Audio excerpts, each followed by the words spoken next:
I'm a little nervous going into the race just because, again, I'm not as comfortable on the bike as I'd like to be with the lack of seat time that we've had. The bike and the rider got to see eye to eye, and right now we're just trying to get them to gel.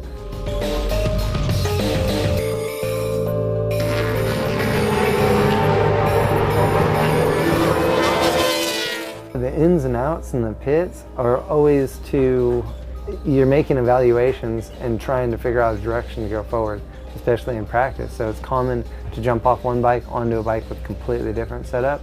Daytona is a very much compromise in settings because you have to run it stiff for the banking, but soft for the infield. Of course, that's impossible. So you end up with this setup that's sort of somewhere in between and fighting it the whole lap. So game plan is to get a good start, hopefully go from the second row forward, and maybe with luck find ourselves in the top 4 or 5.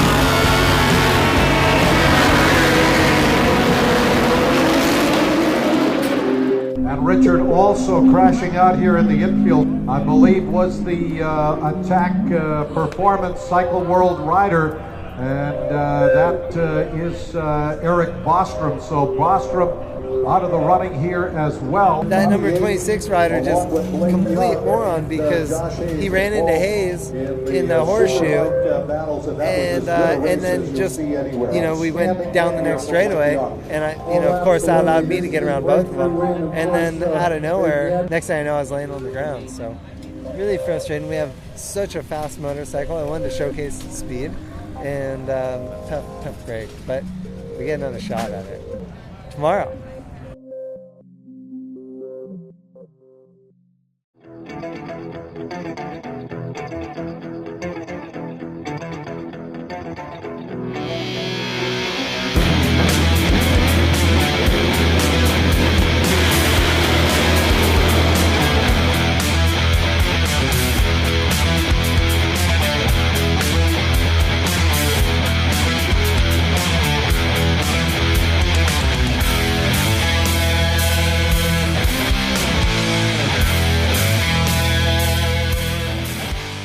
Recap on the weekend.